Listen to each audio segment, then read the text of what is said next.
अस्सलाम वालेकुम, आप देख रहे हैं उर्दू पॉइंट। मेरा नाम दानिश हुसैन। जमार पार्क लाहौर में पंजाब पुलिस की जानिब से जो सर्च ऑपरेशन किया गया, इस पर वकला बरादरी सरापा एहतजाज है। अभी थोड़ी देर पहले ही आप देख रहे थे कि जीपीओ चौक जो लाहौर का है, वहां पर वकला की बड़ी तादाद इकट्ठी हुई और एहतजाज कर रही थी। बैरिस्टर तैमूर मलिक साहब हमारे साथ मौजूद हैं और बैरिस्टर तैमूर जो है वो पीटीआई की लीगल टीम का हिस्सा भी है। इस सारी सूरत हाल को ना सिर्फ कानूनी तकाजों के जरिए देख रहे हैं, बल्कि अखलाकी तौर पर भी इसको देख रहे हैं। तो इस सारे ऑपरेशन पे अब पीटीआई का क्या लाहे अमल होगा, बैरिस्टर तैमूर इस बारे में क्या सोच रखते हैं, ये नहीं से जानते हैं। तैमूर साहब, सर्च वारंट उनके पास है, सर्चिंग कर रहे हैं, लेकिन वहां पर जो सूरत हाल है, जिस तरह से आप कह रहे हैं कि ये खैर अखलाकी भी है और खैर कानूनी भी है, किस तरीके से जस्टिफाई कर सकेंगे इसको? देखें, हम तो बिल्कुल जस्टिफाई नहीं कर सकते। ये हुकूमत किस तरह जस्टिफाई करेगी, ख़ासतौर पे ये निगरान हुकूमत किस तरह जस्टिफाई करेगी, ये इनसे देखना होगा। सर्च वारंट अब नज़र आ रहा है। जो खान साहब की छोटी बहन हैं डॉक्टर उज़मा, वो मौके पे मौजूद थीं। उन्होंने टीवी पे कहा है कि उन्होंने पूछा कि आपके पास कोई सर्च वारंट है कि नहीं है, तो उनको नहीं दिखाया गया और उसके बावजूद क्रेन की या बुलडोज़र्स की मदद से गेट तोड़ा गया, मेन गेट खान साहब के घर का, और उसकी चादर और चारदीवारी की पासदारी नहीं की गई, पामाली की गई और अंदर घुसे। और ये मीडिया ये भी रिपोर्ट कर रहा था आपका ही कि 6000 के करीब पुलिस एहलकार जो हैं वो ज़मान पार्क और उसके इर्द गिर्द के इलाके के ऊपर आज उन्होंने धावा बोला है। ये कहीं से भी प्रोपोर्शनेट नहीं है, एक्सेसिव यूज़ ऑफ फोर्स है।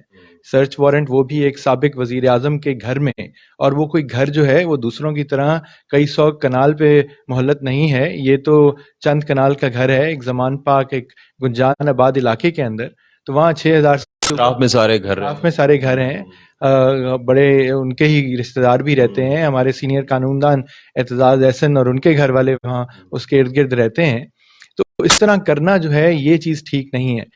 कल हम जब अदालत में मौजूद थे खान साहब के साथ लाहौर हाई कोर्ट के अंदर, तो ये उन्होंने बारहा ये बात कही कि देखें, हमारी तो जो जमात है वही इंसाफ के नाम पे बनी है, तो ये नहीं हो सकता कि हम इंसाफ के अलमबरदार ना बने। अच्छा, सर्च वारंट दिखाया है किसी को? डॉक्टर उज़मा साहिबा को तो नहीं दिखाया उनके बकौल, कोई और वहां पर पीटीआई के शख्स हों, रिप्रेजेंटेटिव हों, जिनको सर्च वारंट दिखाया गया हो? हमारी इन्फॉर्मेशन के मुताबिक या मेरी कम से कम इन्फॉर्मेशन के मुताबिक नहीं दिखाया गया। मीडिया पे, सोशल मीडिया पे ये अभी शायद चल रहा है, हो सकता है इन्होंने खुद ही रिलीज कर दिया हो।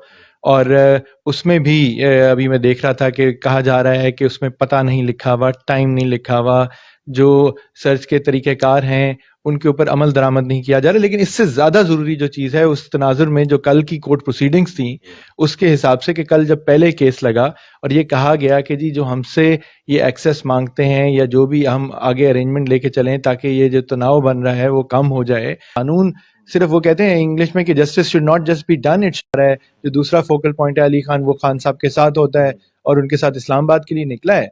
टीओआरस क्या थे इस कॉन्ट्रैक्ट के? इसमें क्या कोई लिखा हुआ था, कोई डेट टाइम का, कि कब ये मुश्तरका तौर पर बैठेंगे और सर्च ऑपरेशन के करने देंगे, उसमें मावनत करेंगे? नहीं, उसमें ये है कि जी ये आपस में कोऑर्डिनेट कर। सिद्दीक ने भी ये बात बारहा अदालत को कही कि जी प्रोपोर्शनेट तरीके से आए, ये नहीं है कि 10 15 20 पुलिस वाले लेके आप घर के अंदर घुस जाएं।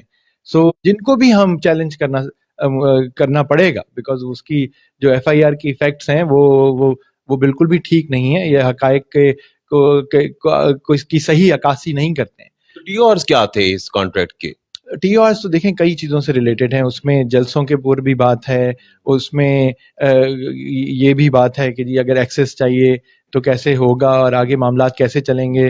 पाकिस्तान तहरीक इंसाफ ज़ाहिर है लाहौर में मीनार पाकिस्तान पे जलसा भी करना, इतनी मुश्किलात के बावजूद वो अदालत में पेश हुए। उनको सारे केसेस में प्री अरेस्ट बेल या प्रोटेक्टिव बेल मिली। उनको ये भी अदालत ने थी कुछ जो नहीं थी और कहा कि जी हमें नहीं पता और भी शायद हो सकती हैं। सो उससे बदनीयती वहीं से जाहिर हो रही थी। और खान साहब ने फिर ये अदालत में खुद कहा कि असल में इश्यू जो है वो एक ट्रस्ट डेफिसिट का भी है, कि हमें ये यकीन नहीं है कि पहले भी जिस तरह ये अरेस्ट के वारंट लेके आए, देखें कई लोगों के पास आते हैं, तरीक़ाकार होता है, बट उसका ये मतलब नहीं है कि जिस तरह ये पुलिस और रेंजर्स के साथ आए कि उस तरह ये चीज़ की जाए, बिकॉज वो एक्सेसिव यूज ऑफ फोर्स था। तो उससे तो बंदे को यही लगता था ये खुदा ना खास्ता कुछ और करने लगे। तो अभी तैमूर साहब जिस तरह से इस कॉन्ट्रैक्ट की बात करते हैं, अब दूसरी पार्टी के लोग नहीं है, دوسری پارٹی سے مینس پی ٹی آئی کی شبلی فراز بھی نہیں ہے جو کہ فوکل پرسن نامزد ہوئے ہیں, علی خان بھی نہیں ہے. ایسے موقع پر جو سرچ وارنٹ کی تعمیل ہے, کیا وہ قانونی طور پر ٹھیک ہے کہ دوسری پارٹی سے بھی ہے ہی نہیں موقع پہ موجود, جنہوں نے سرچ کروانا تھا, جنہوں نے تعمیل کروانی تھی ساتھ؟ انہوں نے اس ایگریمنٹ کی تو جی بالکل ہی پاسداری نہیں کی, نہ کورٹ کے فیصلوں کی کوئی رسپیکٹ کی ہے. جو پٹیشنر سے اس کیس میں, یا جو اس کیس میں جس کا گھر ہے, جس کو انویسٹیگیٹ کرنا ہے, جب وہ خود ہی موجود نہیں ہے. پورے پاکستان کو پتا ہے کہ وہ لاہور سے نکل کے اس وقت اسلام آباد کورٹ کی پیشی کے لیے نکلے ہوئے ہیں. تو یہ بھی تو ہو سکتا ہے اس چیز کا فائدہ اٹھایا گیا ہو, کیونکہ عمران خان بھی نہیں ہے, ان کے کارکن اور باقی ساری فورس بھی یہاں پر نہیں ہے, ایسا تو نہیں ہے؟ بالکل, دیکھیں اسی لیے میں کہہ رہا ہوں یہ نہ صرف بدنیتی پہ مبین ہے یہ ساری چیز, بلکہ غیر اخلاقی ہے, غیر قانونی ایک اور بات ہے. لیکن پھر وہی بات ہے, انصاف ہوتا ہوا بھی نظر آنا چاہیے, ٹرانسپیرنسی ہونی چاہیے, آپ کو لگنا چاہیے کہ آپ کے ساتھ قانون و انصاف کے مطابق کام ہو رہا ہے. دیکھیں آرٹیکل 4 جو ہے آپ کے آئین کا, جس کی ہم بات کرتے ہیں, یہ پاکستان کا ایک آئین ہے جس کی ہم سب بات کرتے ہیں. تو بات یہ ہے کہ وہ یہ بھی کہتا ہے کہ آپ نے اب آگے کیا ہوگا, کیونکہ فواد چودھری کے توسط سے جو ہے اظہر صدیق صاحب نے تو توہین عدالت کی کارروائی کے لیے درخواست دے دی ہے, تو کیا آپ یہ عدالتیں انہوں نے خود ہی عادت ڈالی ہے رات کو 12 بجے عدالتیں کھولنے کی, یہ میں نے یا آپ نے نہیں ڈالی, یا کسی اور وکیل نے نہیں ڈالی. اب ہماری ان سے توقع ہے, خاص طور پہ سپیریئر جوڈیشری سے, کہ جب ایسے واقعات ہوں, ایسے معاملات ہوں جو ایک فرد واحد کے لیے نہیں ہے, بٹ جس کا امپیکٹ آج پورے پاکستان کے 22 کروڑ عوام یا اس میں سے زیادہ تر عوام, جو مقبول ترین جماعت ہے, مقبول ترین لیڈر ہے پاکستان کا, اس کے لیے پریشان ہیں, فکر مند ہیں اور یہ چیز کر رہے ہیں, تو ایسی چیز کے اوپر چیف جسٹس پاکستان کو خود سو موٹو لینا چاہیے, اور اس سے پہلے کہ کوئی بڑا حادثہ ہو جائے اس کو روکنا چاہیے. اچھا, آخر میں جاتے جاتے ایک چھوٹے سے سوال کا چھوٹا سا جواب دے دیجیے گا کہ جب سرچ وارنٹ ہوتا ہے اور اگر وہ سرچنگ کے لیے یا اس حکم کی تعمیل کے لیے ریزسٹنس و مزاحمت کا سامنا ہو, تو کیا گھر کی دیوار یا دروازے توڑے جا سکتے ہیں؟ قانون اس چیز کی اجازت دے دیتے ہیں؟ پہلی بات تو یہ ہے کہ ہماری نالج میں نہیں ہے کہ آج ایسا کوئی واقعہ پیش آیا جہاں پہ ریزسٹنس کی گئی. چلے مثال کے طور پر ریزسٹنس ہوئی ہے, اگر ریزسٹنس ہوئی ہے تو پروپورشنیٹ اس کے اوپر آپ کا ایکشن ہو سکتا ہے. دیکھیں ریاست کی ریٹ تو قائم ہونی چاہیے, یہ ہم سب مانتے ہیں. آج نہیں, اس موقع پہ نہیں ہوگی تو پھر کل کی کوئی اور ہوگا. لیکن پروپورشنیٹ ہونی چاہیے, ایکسیسو یوز آف فورس نہیں ہونی چاہیے. لیکن جب یہاں گھر کا فرد جو مالک ہے, جس کی وہ آپ نے سرچ کرنا ہے, وہ خود ہی نہیں ہے, اور آپ 6000 اہلکار اسے لگا, وہ گھبرائے گا ہی نا کہ جی یہ کیا کرنے آ رہے ہیں.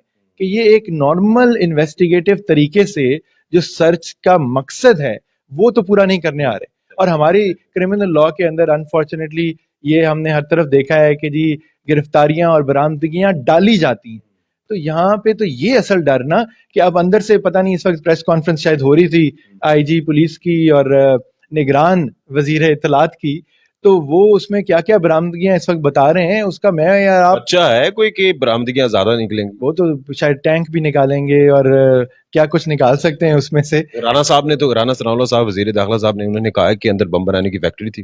ہے کوئی بم بنانے کی فیکٹری؟ ہمیں تو نہیں لگتا جی, میں کافی دفعہ جانے ان پاک, ایسی کوئی چیز نظر نہیں آئی, کوئی کسی سویلین کے پاس کوئی کبھی ہمیں اسلحہ نہیں نظر آیا.